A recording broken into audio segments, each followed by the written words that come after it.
2000 одоо энэ 26 оны үйл ажиллагааны төлөвлөгөө дээр одоо орлогыг бүрдүүлдэг гол бүтээгдэхүүн болох нүүрсийн үн 2025 оны эхний улирлын байдлаар бол өмнөх оны үеэс 40%-аар бол буурсан байгаа. За нийт экспортын орлого 17%-аар буурсан. За улсын нэгдсэн төсвийн нийт орлого бол 16%-аар буурсан байгаа. Түүхий эдийн үн буурсны улмаас бий болсон энэ нөхцөл байдал 25-26 онуудад дамжин үргэлжлэх төлөвтэй гээд хөгжлийн одоо энэ бодлогын төлөвлөгөөнд нь тусгаад оруулчихсан байгаа. Тэгэхээр ингээд угаасаа орлого буурж байгаа нөхцөл байдлыг статистикаараа тавьсан мөртлөө орж ирж байгаа төлөвлөгөө болон төсөв нь энэ статистика үгүйсгэсэн байдлаар ороод ирсэн ийм зөрүүтэй одоо асуудал байгааг бас хэлмээр байна. За эдийн засаг хөгжлийн одоо яамнаас асуун барина. Шинжлэх ухаан инновацийг тэргүүлэх салбар болгон хөгжүүлнэ. За одоо байгаа дотоодын нийт бүтээгдэхүүнд эзлэх хувийг 0.5% байлгана гэж байна.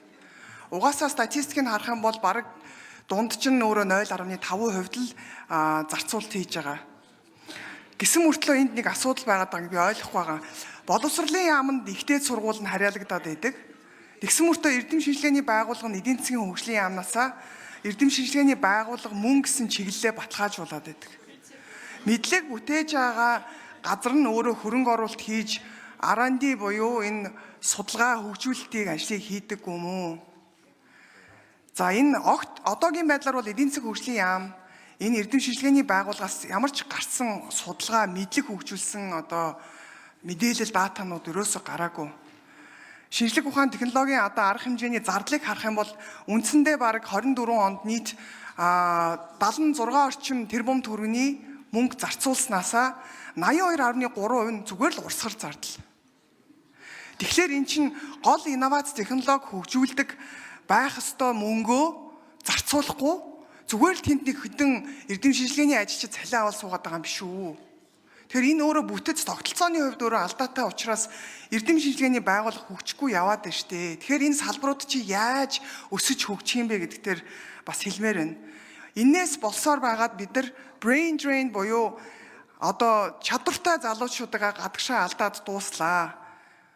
Одоо сая бол жишээлбэл би Их Британи улсын одоо Монгол оюутнуудтай судлаач нартай уулзаад ирсэн. Ерөөсө гол хэлж байгаа юм нь Монгол улстай хөгжлийг одоо бүтээхэд оролцмоор байна. Үнэхээр цалин урамшуулал өөрөө хангалтгүй, ажлын байр докторгүй учраас бид нэр очиж чадахгүй имээгээд байдаг юм а гэж хэлж байгаа. Үндсэндээ эрдэм шинжилгээний байгууллага бид нар одоо дорвитойхон санхүүжилт олгож энэ дээр ач холбогдол өгч хөгжүүлж ирэхгүй бол ямар ч нөгөө чадвартай судлаачд орж ирэхгүй гэдгийг бас хэлмээр байгаамаа. За хөдөө аж ахуйн одоо сайдаас бол асуумаар байлаа. Экспортыг нэмэгдүүлэх чиглэлд энэ 3.2-4 дээр малын эзэн, үйлдвэрийн эзэн арга хэмжээг хэрэгжүүлнэ. Малын гаралтай түүхий эдийг дотооддоо боловсруулж нэмэн үртэг шингэсэн бүтээгдэхүүнийг гадаад зах зээлд экспортлно гэд шинэ арга хэмжээ орж ирж байгаа. Энэ нэг жилийн дотор хийх боломжгүй нэгдүгээрт. Одоо хийж байгаа энэ цагаан алт хүнсний хувьсгал шинэ хоршоо хөдөлгөөнс яг ямар ялгаатай юм бэ? Яагаад энэ байгаа мөнгөө зарцуулаад явж байгаа хугацаа тавьсан хөдөлгөөнүүд дээрээ одоо сайжруулалт хийж одоо энэ хэрэгжлэн дээр анхаарахын оронд ийм шинэ нэр томьёо өгч шинэ арга хэмжээг дахиж төсөв оруулж ирээд байгаа юм бэ гэдэгтэр би хариулт авмаар байгаа. За мөн энэ дээр дахиад малын генетик нөөцийн одоо сайжруулах дээр дахиад төсөв ингээд арга хэмжээг оруулж ирсэн байгаа.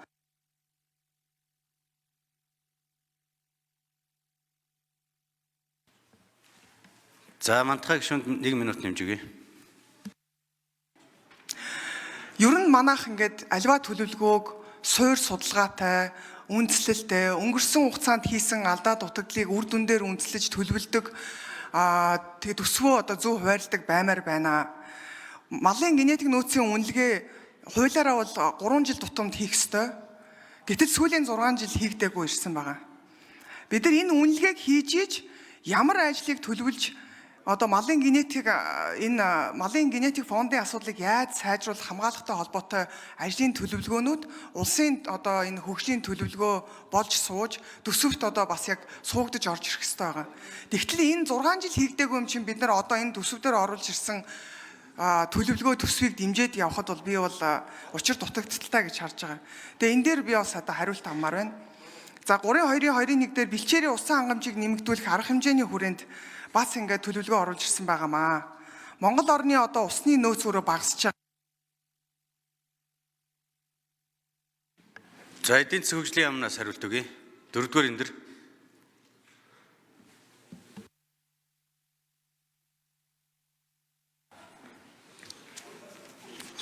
Эдийн засгийн хөгжлийн яамын хямглан гишүүний асуултанд хариулъя. Одоо энэ бол төсвийн хүрээний мэдээлэл хэлэлцэж байгаа. Төсвийн хүрээний мэдээлэл бол төсвийн зарлагын нийт дээд хэмжээг баталж өгдөг байгаа. Тэрнээс биш дотор нь салбараар нь ингэж ангил задлж баталдаггүй. Мөн урсгал зарлалын төр гэж бас задлж баталдаггүй байгаа. Тэгэхээр таны асууж байгаа асуулт бол энэний дараа хэлэлцэгдэх жилийн төлөвлөгөөнөөр яг хариулагдах боломжтой. Тэгэхээр энд орж ирсэн ажлын хэсгийн хувьд бол таны асуултанд шууд хариулах боломжгүй байна. За даваасрын дарга нэмж хариулт өгье. Гишүүдээ нөгөө жилийн төлөвлөгөө хамт хэлцэж байгаа болохоор та бүгд нөгөө жилийн төлөвлөгөөний асуултууд ярьж байна шүү. Энэ төсвийн өрөөний мэдээлэл чинь нөгөө төсвийн тогтвортой байдлыг хангах үзүүлэлтүүд дээр ярьж байгаа байхгүй. Жишээл зардлага гэхэд хөрөнгө оруулалт гэхэд шинэ боломж хэд байгаа юм гэдэг дүнгээ тавиад тэгээд төсвийн зардлын дотоодын нийт бүтээгдэхүүний хэдэн хувь байна гэдээ ингээд тавьчихсан байгаа. Тэр одоо 9 сарын үзүүлэлтүүдийн хүрээнд төсвийн хүрээг бол баталдаг. Тэрийгээ бид нэр яриад байгаа юм. Тэрнээс биш одоо яг наривчлаад ингээд бүр хөрөнгө оруулалтны хүрээр бол одоо ярьсан зүйл бол байхгүй. Ерөн зөв яг авто тэр мантхай гишүүний хэлээд байгаа шиг нүүрсний үнийг бол харин 75-80 $80 гэж ингэж авсан байлээ. Одоогийн байдлаар бол нүүрсний үн яг ийм хэмжээнд байгаа. Эхний 4-5 сарын гүйцэтгэлийг харахад бол экспортын орлого 1.3 тэрбум $1 буурсан байгаа. За засгийн газар бол үүнийг алт зэсээрээ нөхцөн гэдэг юм.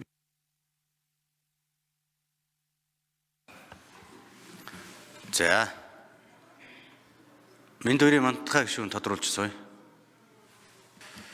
Гэхдээ яг ер нь ингээд нэг яамны хариултыг сонсохоор төсвийн хүрээний мэдээлэлч бай, төлөвлөгөө бай, ер нь зарчмын хувьд эн чинь нэг л юм руу чиглэж байгаа штэ. Би ер нь бүтцийн хувьд тогтолцооны асуудлыг яриад байгаа байхгүй юу? Эн чинь нийт зарцуулж байгаа тавьж байгаа төсөв чинь өөрөө дотроо нийт зардлын чинь 82% нь урсгал зардал руу яваад байна. Эрдэм шинжилгээний одоо энэ салбарт. Тэгээ үндсэн гол инновац технологи одоо туршилт хийх төсөв чинь өөрөө 20% хүрэхгүй байна шүү дээ. Тэгээ энэ чинь өөрөө тогтолцооны хувьд алдаатай яваад байна. Зүгээр хүмүүсийг цалинжуулаад тэнд зардал үрээд байна. Хэрв тийм байгаа бол тэнд зүгээр хүмүүсийг цалинжуулж оронтоо үүсгэх шаардлага байгаа мó? Эдийн засаг хөгжлийн яам дээр угаасаа байгаад үр дүн гарахгүй байгаа учраас энэ тогтолцооны хувьд нь өөрчлөх ёстой юм биш үү? Энэ дээр би ер нь яаж сайжруулах гэж байгаа, дахиж энэ нэмж орж ирж байгаа 0.5% хүргэнэ гэдэг ажлаа яаж хийх гэж байгаа юм бэ гэдгийг л тодруулж асууж байгаа байхгүй юу? Тэгээд хөдөө аж ахуйн бас яамнаас миний асуулт. За хариулт өгье. Эдийн засгийн хөгжлийн яам.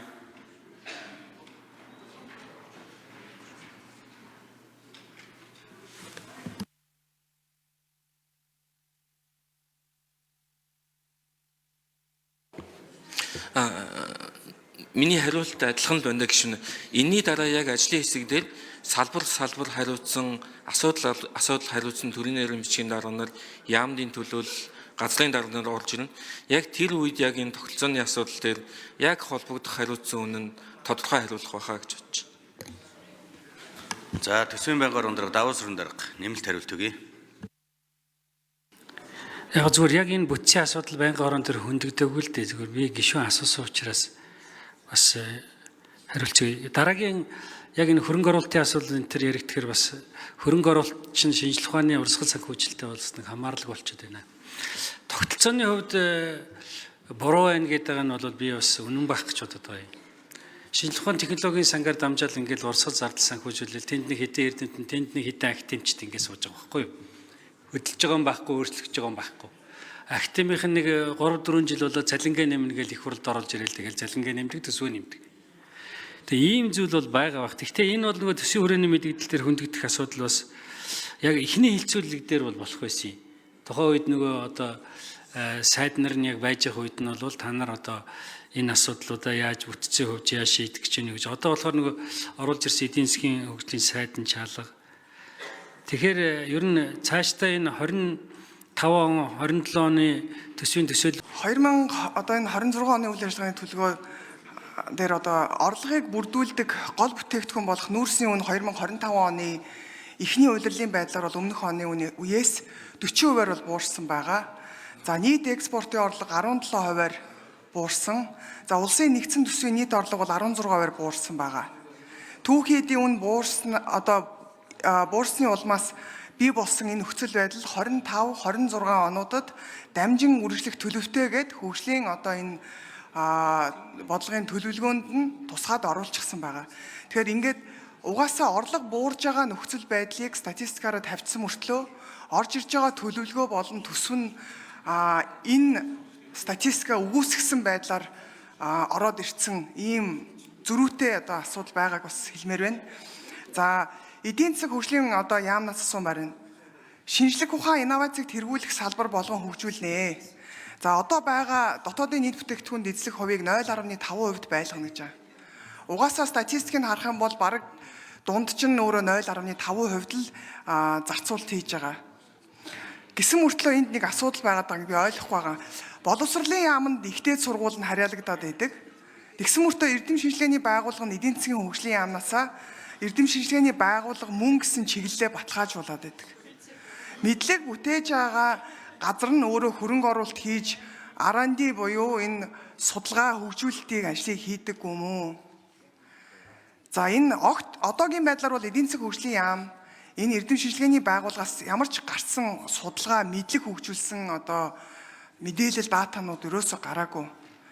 Шинжлэх ухаан технологийн одоо арга хэмжээний зардлыг харах юм бол үндсэндээ бараг 24 онд нийт 76 орчим тэрбум төгрөгийн мөнгө зарцуулснаасаа 82.3% нь зүгээр л урсгал зардал. Тэгэхээр эн чинь гол инновац технологи хөгжүүлдэг байх ёстой мөнгөө зарцуулахгүй зүгээр л тэнд нэг хэдэн эрдэм шинжилгээний ажилчид цалин аваад суугаад байгаа юм биш үү? Тэгэхээр энэ өөрөө бүтэц тогтолцооны хувьд өөрөө алдаатай учраас эрдэм шинжилгээний байгууллага хөгжихгүй яваад байна шүү дээ. Тэгэхээр энэ салбарууд чи яаж өсөж хөгжих юм бэ гэдэгтэр бас хэлмээр байна. Иннээс болсоор байгаад бид нар brain drain буюу одоо чадвартай залуучуудаа гадагшаа алдаад дууслаа. Одоо сая бол жишээлбэл би Их Британи улсын одоо Монгол оюутнуудтай судлаач нартай уулзаад ирсэн. Ерөөсө гол хэлж байгаа юм нь Монгол улстай хөгжлийг одоо бүтээхэд оролцмоор байна. Үнэхээр цалин урамшуулал өөрөө хангалтгүй, ажлын байр докторгүй учраас бид нэр очиж чадахгүй эмээгээд байдаг юм а гэж хэлж байгаа. Үндсэндээ эрдэм шинжилгээний байгууллага бид нар одоо дорвитойхон санхүүжилт олгож энэ дээр ач холбогдол өгч хөгжүүлж ирэхгүй бол ямар ч нөгөө чадвартай судлаачд орж ирэхгүй гэдгийг бас хэлмээр байгаамаа. За хөдөө аж ахуйн одоо сайдаас бол асуумаар байлаа. Экспортыг нэмэгдүүлэх чиглэлд энэ 3.2-ын 4 дээр малын эзэн, үйлдвэрийн эзэн арга хэмжээг хэрэгжүүлнэ.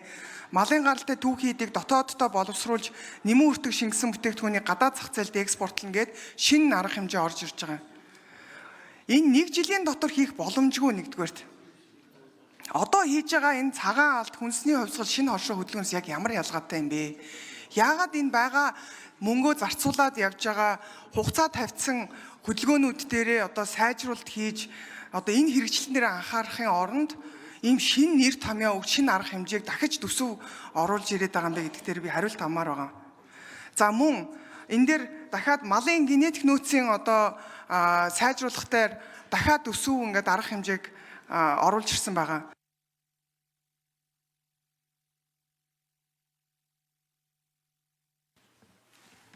За мантхай гишүүнд 1 минут нэмж өгье. Ер нь манайх ингээд альва төлөвлөгөөг суур судалгаатай, үндэслэлтэй, өнгөрсөн хугацаанд хийсэн алдаа дутагдлыг үр дүн дээр үндэслэж төлөвлөдөг тэгээ төсвөө одоо зөв хуваарлдаг баймаар байна. Малын генетик нөөцийн үнэлгээ хуулиараа бол 3 жил тутамд хийх ёстой. Гэтэл сүүлийн 6 жил хийгдээгүй ирсэн байгаа. Бид нар энэ үнэлгээг хийж иж ямар ажлыг төлөвлөж одоо малын генетик фондын асуудлыг яаж сайжруулах хамгаалахтай холбоотой ажлын төлөвлөгөөнүүд улсын одоо энэ хөгжлийн төлөвлөгөө болж сууж төсөвт одоо бас яг суугдаж орж ирэх хэрэгтэй байгаа. Тэгтэл энэ 6 жил хийгдээгүй юм чинь бид нар одоо энэ төсөв дээр оруулж ирсэн төлөвлөгөө төсвийг дэмжиж явхад бол би бол учир дутагдaltaй гэж харж байгаа. Тэгээ энэ дээр би бас одоо хариулт авмаар байна. За 3-2-2-1 дээр бэлчээрийн усан хангамжийг нэмэгдүүлэх арга хэмжээний хүрээнд бас ингээд төлөвлөгөө оруулж ирсэн байгаамаа. Монгол орны одоо усны нөөц өөрөө багасж байгаа. За эдийн засгийн хөгжлийн яамнаас хариулт өгье. 4-р энэ дэр.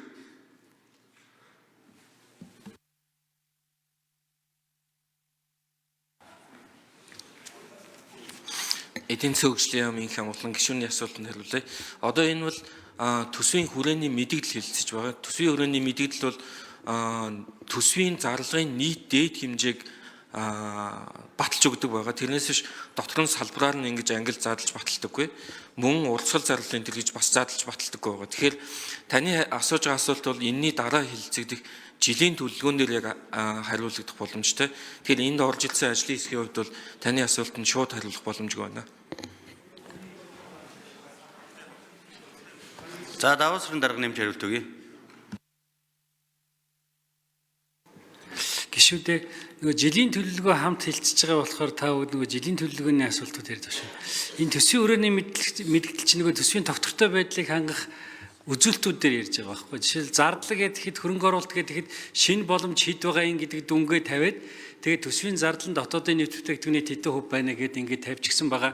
Тэр одоо 9 сарын үзүүлэлтүүдийн хүрээнд төсвийн хүрээг бол баталдаг. Тэрийгээ бид нэр яриад байгаа юм. Тэрнээс биш одоо яг наривчлаад ингээд бүр хөрөнгө оруулалтны гүрээр бол одоо ярьсан зүйл бол байхгүй. Ерөн зөв яг авто тэр мантхай гишүүний хэлээд байгаа шиг нүүрсний үнийг бол харин 75-80 ам доллар гэж ингэж авсан билээ. Одоогийн байдлаар бол нүүрсний үн яг ийм хэмжээнд байгаа. Эхний 4-5 сарын гүйцэтгэлийг харахад бол экспортын орлого 1.3 тэрбум ам доллар буурсан байгаа. За засгийн газар бол үүнийг алт зэсээрээ нөхцөн гэдэг юм.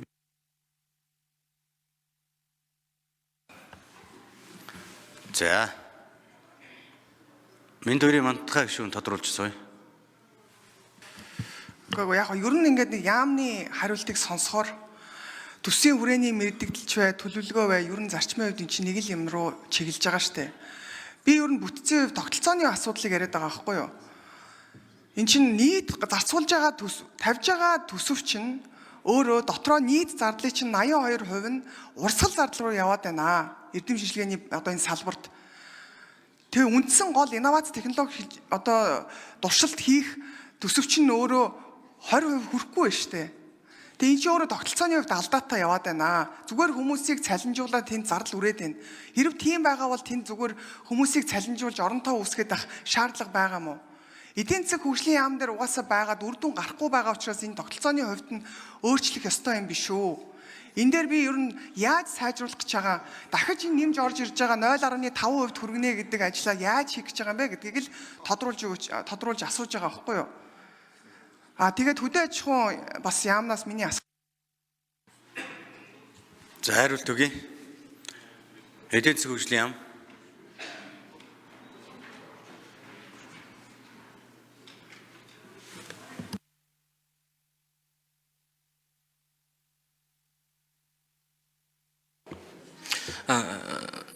Миний хариулт адилхан л байна гişүн. Энийний дараа яг ажлын хэсэг дээр салбар хариуцсан асуудал хариуцсан төрийн нэрийн бичгийн дарганаар яамдын төлөөлөл газрын дарганаар орж ирнэ. Яг тэр үед яг энэ тогтолцооны асуудал дээр яг холбогдох хариуцсан үнэн тодорхой хариулах байхаа гэж бодож байна. За төсвийн байнгын орон даваа сүрэн дарга нэмэлт хариулт өгье. Яг зүгээр яг энэ бүтцийн асуудал байнгын орон дээр хөндөгдөөгүй л дээ. Зүгээр би гишүүн асуусан учраас бас хариулж өгье. Дараагийн яг энэ хөрөнгө оруулалтын асуудал энэ төр яригдтэгэхээр бас хөрөнгө оруулалт чинь шинжлэх ухааны урсгал санхүүжилттэй болс нэг хамаарлаг болчиход байна. Тогтолцооны хувьд буруу байна гэдэг нь бол би бас үнэн байх гэж бодод байгаа юм. Шинжлэх ухааны технологийн сангаар дамжаал ингээл урсгал зардал санхүүжүүлэл тэнд нэг хэдэн эрдэмтэн тэнд нэг хэдэн академичд ингээд сууж байгаа байхгүй юу? Хөдөлж байгаа юм байхгүй, өөрчлөгдөж байгаа юм байхгүй. Академийнх нь нэг 3-4 жил болоод цалингаа нэмнэ гэж их хурлд оролж ирэл тэгэл цалингаа нэмдэг төсвөө нэмдэг. Тэгээ ийм зүйл бол байгаа бах. Гэхдээ энэ бол нөгөө төсвийн хүрээний мэдээлэл дээр хөндөгдөх асуудал бас яг эхний хилцүүлэг дээр бол болох байсан юм. Тухайн үед нөгөө одоо сайд нар нь яг байж явах үед нь бол та нар одоо энэ асуудлуудаа яаж бүтцээ хөвж яаж шийдэх гэж байна гэж. Одоо болохоор нөгөө оруулж ирсэн эдийн засгийн хөгжлийн сайдын чалга. Тэгэхээр ер нь цаашдаа энэ 25 он 27 оны төсвийн төсөөлөл